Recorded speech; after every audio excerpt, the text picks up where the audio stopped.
மங்களம்பட்டி கிராமத்துல அந்த மாலை நேரம் இதமாவும் இருந்துச்சு. ஆனா தர்மலிங்கத்தோட மனசுக்குள்ள மட்டும் ஒரு கனலும் எரிஞ்சுக்கிட்டு இருந்துச்சு. தர்மலிங்கம் அந்த ஊர்ல நடுத்தர விவசாயி, உழைப்பாளி தான். ஆனா அடுத்தவன் வீட்டு திண்ணை உயரமா இருந்தா அவனுக்கு தூக்கமே வராது. அவனுக்கு பக்கத்து நிலத்துக்காரன் தான் மாணிக்கம். மாணிக்கம் அமைதியானவன், யார்கிட்டையும் வம்புக்கும் போக மாட்டான். மாணிக்கத்தோட நிலத்துல இந்த முறை நெல்கதிர் வாங்கியிருந்தது எங்க பார்த்தாலும் பசுமையா இருந்துச்சு. தர்மலிங்கம் தன்னோட நிலத்து வரப்புல உட்காந்து மாணிக்கத்தோட நிலத்தையே பார்த்துக்கிட்டு இருந்தான். இவனுக்கு மட்டும் எப்படி இப்படி விளையுது? நான் போடாத உரமா, நான் பார்க்காத வேலையா? போன வருஷம் ஒரு டிராக்டர் வாங்கினான், இந்த வருஷம் பொண்ணு கல்யாணத்தையும் அமர்க்களமா முடிக்க போறான். எல்லாம் என் கண்ணு முன்னாடியே நடக்குது அப்படின்னு தனக்குள்ளையும் முணுமுணுத்துக்கிட்டான். இந்த எண்ணம் அவனுக்குள்ள மெல்ல மெல்ல விஷமாவும் மாறுச்சு. மாணிக்கம் சிரித்து பேசினா அது தன்னை ஏளனம் செய்வது போலையும் அவனுக்கு தோணுச்சு. அன்னைக்கு ராத்திரி ஊர் முச்சந்தியில ஒரு பெரியவரும் அமர்ந்திருந்தாரு. அவர் கையில ஒரு விசித்திரமான கண்ணாடியும் இருந்துச்சு. ஊர்க்காரர்கள் அவரை ஒரு சித்து வேலை தெரிஞ்சவர்னு பேசிக்கிட்டாங்க.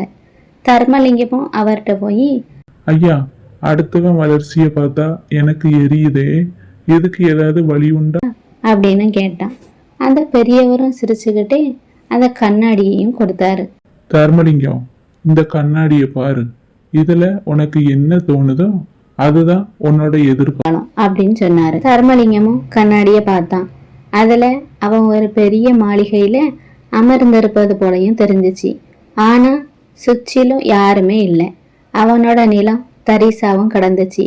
மாணிக்கத்தோட நிலமும் பொன் விளையிற பூமியாவும் தெரிஞ்சிச்சு. இது என்ன ஐயா, நான் இவ்வளவு உயரத்துல இருந்தும் என்னோட நிலம் ஏன் இப்படி?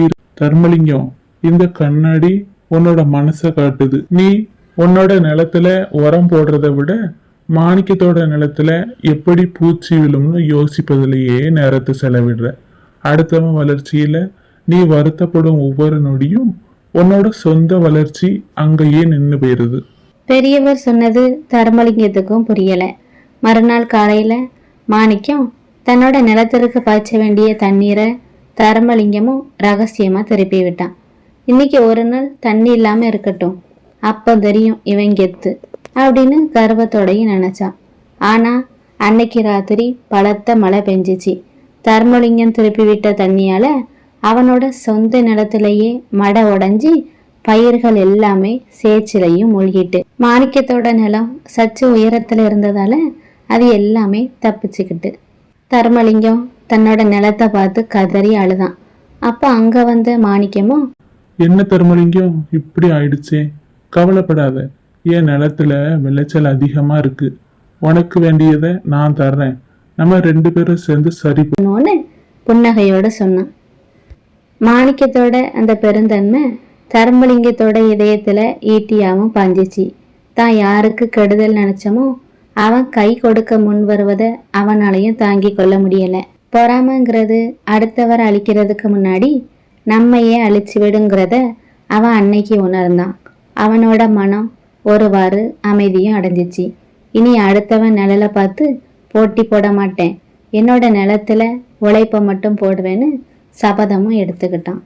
பொறாமைங்கிறது ஒரு தீ, அது மற்றவங்களை சுடுறதுக்கு முன்னாடி பொறாமப்படுறவங்களையே சாம்பலாக்கிறோம்.